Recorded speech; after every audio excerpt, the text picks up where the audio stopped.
तत्व को पाने से हमारे अंदर सत्य का प्रकाश हुआ। सत्य हम इस मस्तिष्क से, ब्रेन से जानते हैं। जैसे श्री कृष्ण ने कहा है कि इसकी जड़ें आपके मस्तिष्क में, वो जड़ें जब खिल जाती हैं तो इसी ब्रेन में हम उसे जानते हैं।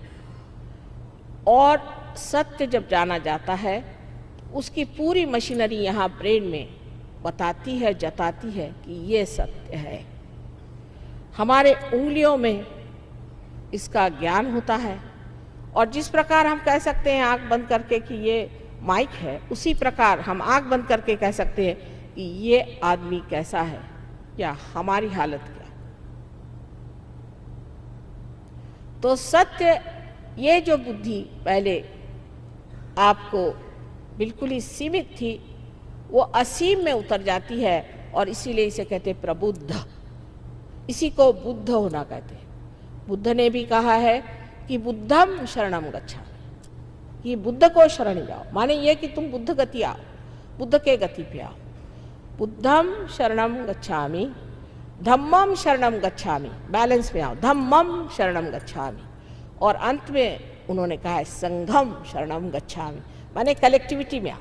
संगम शरणम गच्छामि माने कलेक्टिविटी में आओ। सब एक ही बात कह गए, एक ही बात। इस तरह से उस तरह से, मतलब बेवकूफ़ों को समझाने के लिए बहुत तरीके इस्तेमाल करने पड़ते हैं। सीधे साधे तो कोई सुनने वाला नहीं। कभी इस तरफ से समझाइए, कभी उस तरफ से समझाइए। उन लोगों में कोई भी फर्क नहीं है। ईसा मसीह ने कहा है those who are not against me are with me. लेकिन ईसाइयों की खोपड़ी में बात नहीं आने वाली, क्योंकि वो तो सोचते हैं वो सीधे उठाकर विमान में आकाश में जाएंगे और वहां उनको बेनिडिक्टिन मिलेगा पीने के लिए।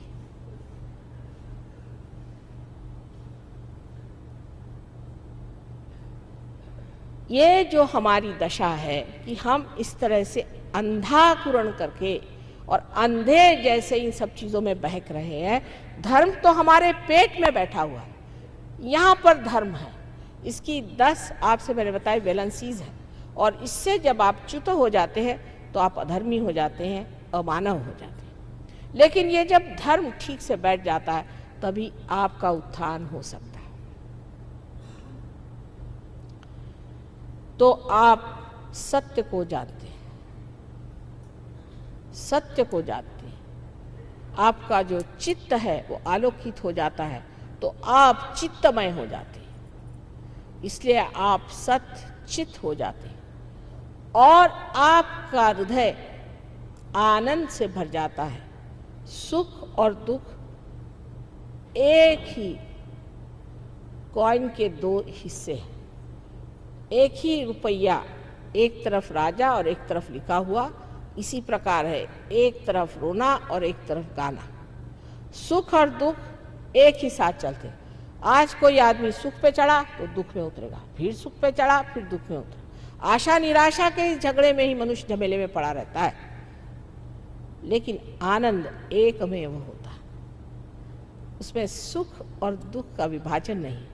आनंद में मनुष्य शांत चित्त होकर के सारी चीज को देखता है जैसे कोई खेल हो रहा है, जैसे कोई नाटक हो रहा है। सब चीज को देखता है और जो चीज बहुत ही भीषण भी लगती है उसे भी वो देखता है। और कारण कि वो देख सकता है साक्षी भाव से, वो उसे ठीक भी कर सकता है, उसका इंतजाम भी कर सकता है। और कारण कि वो एक महान आत्मा है, परमात्मा के सारे गण देवदूत आकर के उस चीज को इस तरह से समेट लेते हैं कि लोग पूछते हैं अरे बाबा ये कौन था हमारे बीच में जिसने हमें बचाया। एक हमारी सहयोगिनी थी, वो एक बार राहुरी से आ रही थी और उनकी बस उल्टी तो कहते हैं 3 बार गोल घूम के ज़मीन पे फिर से चारों पैर पे आ गई। सब लोग एकदम घबरा गए, बच्चे थे सब घबरा गए। ड्राइवर घबरा के भाग गया और चाबी गाड़ी में थी। तो सब बिल्कुल जब देखा कि किसी को कोई चोट नहीं आए, कोई क्षति नहीं आए, सब हैरान। कहने लगे कि हमारे यहाँ कोई ना कोई साधु संत बैठा हुआ है, नहीं तो हो नहीं सकता ये इतना बड़ा एक्सीडेंट और हमें किसी को एक चोट नहीं आई। तो देखने लगे तो मेरी अंगूठी पहने हुए थे। वहाँ महाराष्ट्र में तो लोग मुझे जानते हैं, हाँ आप ही हैं, आपके वजह से। तो उन्हीं के पैर पे आने लगे। उनका मेरे पैर पे मत आई। फिर एक साहब को ड्राइविंग आती थी, वो गए, उन्होंने ले जा करके और गाड़ी ऊपर लाई और वो सीधे सीधे फिर बम्बई पहुंच गए। ऐसे अनेक अनेक चमत्कार आपको लोग बताएंगे जिसकी कोई व्याख्या ही नहीं कर जाती। लेकिन ये चमत्कार ऐसे नहीं कि हाथ से अंगूठी निकाल के आपको दे दी या ऊपर से आपको बबूथी निकाल दी। ये तो सब स्मशान से चली आ रही थी बबूत, और कहाँ मिलेगी? और आप उसी पे फिदा हो गए कि हमें हीरा मिल गया। एक साहब हमारे पहचान के थे, वो लेके आए, मुझे हीरा दिया। मैंने कहा क्यों, आपके पास कोई हीरे की कमी? ना ना, वैसे तो बहुत है, पर आशीर्वाद स्वरूप मुझे मिला। मैंने कहा फिर आप मेरे पास किस लिए आए? मेरे पास तो ऐसा हीरा उरा नहीं है। नहीं नहीं, मैं तो आपके पास इसलिए आया कि मेरे घर के हीरे गायब हो रहे हैं। मैंने कहा ठीक, अपनी भाभी को बुलाओ। उनकी बीवी आई, उनसे मैंने पूछा, उनको ज़रा बंधन वंदन दिए। मैंने पूछा बोलिए क्या करती हैं आप? कहले मैं कुछ नहीं करती, पर मेरे अंदर एक बाबा जी आते हैं और मुझसे कहते हैं कि भाई ये सब हीरे उरे तो पत्थर है, वो मुझे दे दो।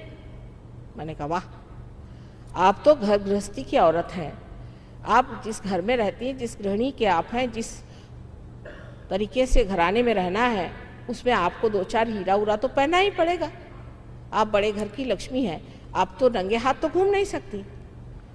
और आप इतनी बड़ी डॉक्टर हैं, आप ये नहीं समझ पाती हैं कि अगर ये आपके लिए पत्थर है तो इस सन्यासी बाबा के लिए तो ये बिल्कुल ही बेकार चीज होनी चाहिए, वो आपसे क्यों ले रहा है? तब उनके दिमाग में ठनका, हाँ ये तो बात है। मैंने कहा अब तो गए सो गए, अब मेहरबानी करके उधर जाने की ज़रूरत नहीं। लेकिन उसके बाद भी पतिदेव को हार्ट अटैक आया, उनको ये बीमारी हुई, वो बीमारी हुई। लेकिन लोगों का पागलपन है कि हीरा लेने, आज तक किसी भी साधु संतों ने, अवतरणों ने हीरा दिया सो सुनती नहीं हूं मैं। ये पता नहीं कहां से प्रचलन हो गया। शिरडी के साईनाथ ने एक बार पानी से दीप जलाए थे, ये बात सही है, ये हो सकता है। अभी मैं इटली गई थी, वहाँ पर वहाँ के जो मुख्य थे संचालक वहाँ के टेलीविज़न के, उन्होंने मुझसे कहा कि माँ आप पहले मुझे पार कराइए, फिर मैं आपका प्रोग्राम कराऊंगा। मैंने कहा अच्छा, एक क्षण में पार हो। मैंने उनसे कहा कि देखिए मैं चाहती हूँ कि आप पार होने से पहले कृपया एक काम करिए कि थोड़ा सा मैं आपको पानी देती हूँ, वो आप पी लीजिए। तो उनका अच्छा पानी मंगाया, मैंने उसमें ऐसे उंगली की और कहा आप पी लीजिए इसे। नहीं पानी तो नहीं है। मैंने कहा क्या है? ये तो वाइन है। मैंने कहा वाइन नहीं, ग्रेप जूस है, आप पीजिए। कहले रहा ऐसे कैसे हो सकता है, पानी का ग्रेप जूस कैसे हो सकता है? मैंने कहा क्यों नहीं हो सकता, ये चमत्कार हो सकता है, पर किसी को हीरा दे के बेवकूफ बनाना ये चमत्कार नहीं। तो आनंद जो अपने हृदय में है वो पाने के लिए आत्मा को जागरूक करना चाहिए।